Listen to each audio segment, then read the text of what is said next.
साल 1964 में American author Vincent गैडिस ने एर्गोसी मैगजीन में एक आर्टिकल पब्लिश किया जिसका टाइटल था द डेडली बर्मुडा ट्रायंगल। धरती का एक ऐसा एरिया जहां से शिप्स और प्लेन्स रहस्यमय तरीके से गायब हो रहे थे। अमेरिका के फ्लोरिडा, पोर्टो रिको और बर्मुडा के बीच के इस ट्रायंगल एरिया का नाम बर्मुडा ट्रायंगल इस आर्टिकल के बाद पड़ा था। दुनिया भर के लोग इस एरिया की मिस्ट्री को लेकर अलग अलग अनुमान लगाते हैं। कुछ लोगों ने इसे सी मॉन्स्टर से जोड़ा तो कुछ लोगों ने इसके पीछे इल्यूमिनाटी और एलियंस का हाथ बताया। बर्मुडा ट्रायंगल के ऊपर जितनी बुक्स, मूवीज और डॉक्यूमेंट्रीज बनाई गई है उतनी दूसरी किसी जगह पर नहीं मिलती। साल 1888 में एलन ऑस्टिन नाम का एक शिप इंग्लैंड से न्यूयॉर्क जा रहा होता है। रास्ते में शिप के कैप्टन ग्रिफिन को बर्मुडा ट्रायंगल के एरिया में एक बोट तैरती हुई दिखाई देती है। कैप्टन बोट से कम्युनिकेट करने की कोशिश करता है पर दूसरी ओर से कोई रिस्पॉन्स नहीं आता। इसके बाद कैप्टन कुछ लोगों को भेजकर बोट को चेक करता है लेकिन वो बोट पूरी तरह से खाली था। कैप्टन बोट को अपने साथ न्यूयॉर्क ले जाने का डिसीजन लेता है और आगे बढ़ जाता है। कुछ दूर चलने पर समुद्र में एक तूफान सा आता है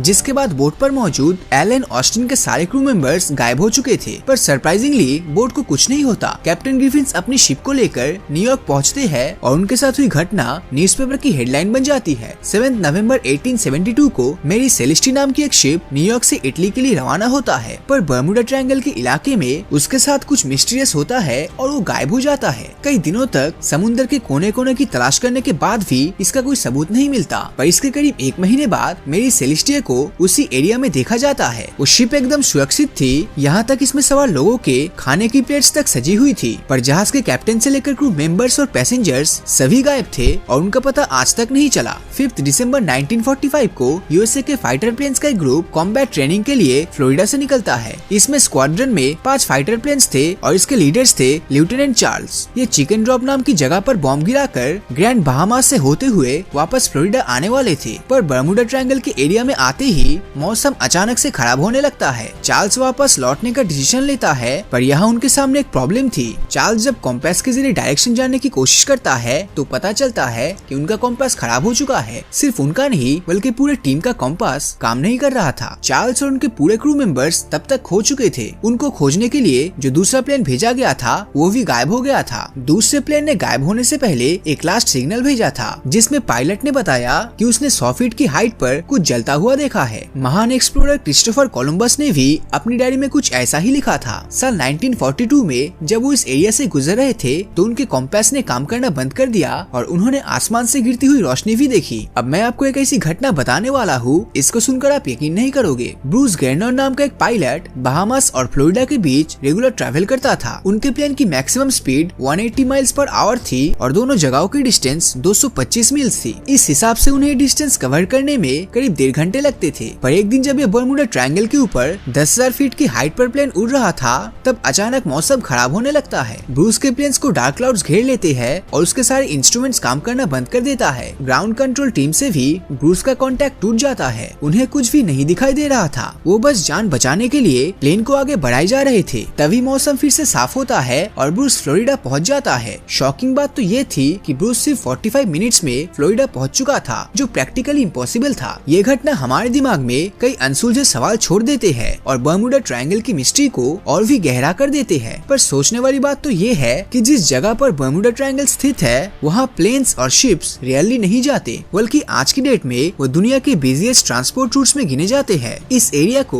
दुनिया के डेंजरस रीजन्स की लिस्ट में मेंशन भी नहीं किया गया है और दुनिया का कोई देश बर्मुडा ट्रायंगल की मिस्ट्री को सॉल्व करने की कोशिश भी नहीं करता। तो आखिर इसके पीछे का रीजन क्या है? एक रिपोर्ट के अनुसार दुनिया भर के समुद्र में ट्रैवल करने वाली टोटल शिप्स में से 1.8% शिप्स किसी न किसी कैजुअलिटी का शिकार हो जाती है। ऑफिशियल डेटा की माने तो आज तक बर्मुडा ट्रायंगल के एरिया में 75 शिप्स गायब हो चुके हैं, जो दुनिया भर के एवरेज के बराबर ही है। पर 1-2 घटना के आधार पर इसे मिस्टीरियस मान लिया गया है और वो घटना भी इतने पुराने हैं कि वो सच में हुए भी थे या नहीं इसको वेरीफाई भी नहीं किया जा सकता। हम इंसान मिस्ट्रीज को लेकर इतने क्यूरियस होते हैं कि हमें इससे जुड़े कंटेंट को देखना बहुत ही पसंद होता है। इसी का फायदा ऑथर्स और मूवी डायरेक्टर्स ने उठाया और फैक्ट्स और फिगर्स को मैनिपुलेट करके हमें इस अर्बन लेजेंड को रियल मानने पर मजबूर कर दिया। आपको बता दूं कि जापान के पास भी बर्मुडा ट्रायंगल जैसा ही एक एरिया एग्जिस्ट करता है जिसे ड्रैगन्स ट्रायंगल कहा जाता है। साल 1980s में डर्बिशेर नाम का एक विशाल ब्रिटिश शिप यहाँ से गायब हो गया था। पर आज कोई इस एरिया की मिस्ट्रीज की बात नहीं करता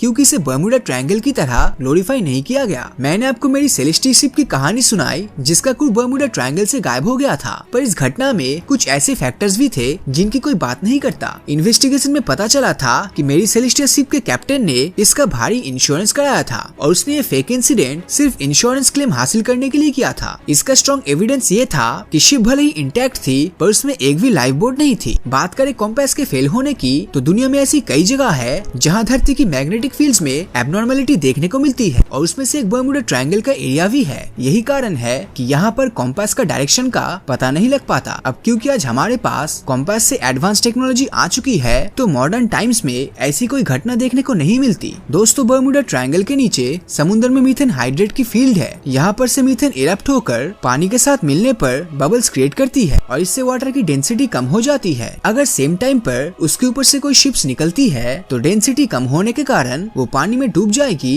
और हम इसे एक मिस्टीरियस इंसिडेंट मान लेंगे। आखिर में बात करते हैं ब्रूस गर्नर वाले इंसिडेंट की। सैटेलाइट इमेजेस से पता चलता है कि बर्मुडा ट्रायंगल के एरिया का मौसम बहुत जल्दी बदलता है और यह आसमानों में हेक्सागन शेप्स के क्लाउड्स देखने को मिलते हैं। इनकी स्पीड 175 मील्स पर आवर तक होती है और ये प्लेन्स को अपनी चपेट में लेकर तबाह कर देता है। मे बी ब्रूस गर्नर का प्लेन ऐसे ही किसी क्लाउड्स की चपेट में आ गया था और इसीलिए वो समय से पहले ही अपनी डेस्टिनेशन पर पहुंच गया था। वैसे आप इसके बारे में क्या सोचते हैं कमेंट करके जरूर बताना। और अगर ये वीडियो आपको अच्छा लगा हो तो इस वीडियो को लाइक और अपने दोस्तों के साथ शेयर करना मत भूलना। और अगर अभी तक आपने हमारे चैनल को सब्सक्राइब नहीं किया है तो सब्सक्राइब करके नोटिफिकेशन बिल को ऑन कर दीजिए, क्योंकि मैं ऐसी वीडियोस हर हफ्ते लाता रहता हूँ। तो मिलता हूँ आपसे अगले वीडियो में और हमेशा की तरह थैंक्स फॉर वॉचिंग।